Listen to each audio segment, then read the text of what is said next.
Who Killed Sherlock Holmes? I'm Helen Escott, author and crime historian. The only person who could truly kill, the world's greatest detective is the man who created him, Arthur Conan Doyle. Let's step into a hansom cab as we rattle down the foggy streets of Victorian London in the company of the world's greatest detective, Sherlock Holmes, and his loyal companion, Dr. Watson. Doyle had no idea that he was creating such an enduring icon when he first wrote Sherlock Holmes' adventure, A Study in Scarlet. It was published in 1887.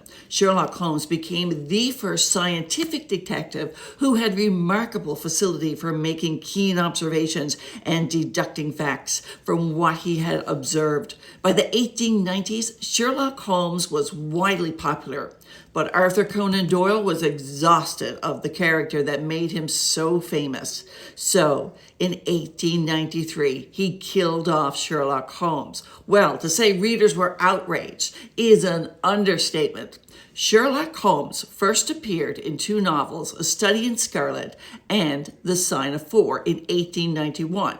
But it was not until he was featured in a series of short stories in the Strand magazine from 1891 that his popularity and fame started to grow. The classic image of Sherlock Holmes in an Inverness cape and a deerstalker cap, created by the Strand illustrator Sidney Pagnett, and it became instantly recognizable. More than 20,000 people canceled their subscriptions to the Strand magazine, where Holmes stories had been serialized.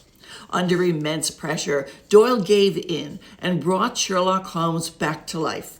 In what was supposed to be Sherlock Holmes' last novel, The Final Problem, Doyle had Sherlock Holmes plunged to his death at Switzerland's Rickenbacker Falls while grappling with his nemesis, Professor Moriarty.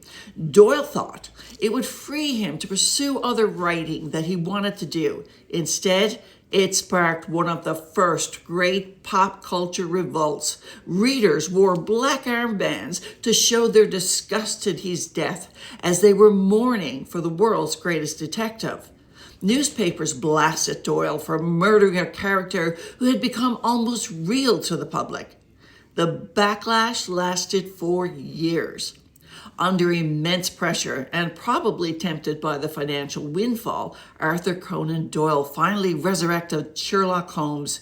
He revealed that Sherlock survived the fall and faking his own death, to the astonishment of Dr. Watson and to the delight of his readers.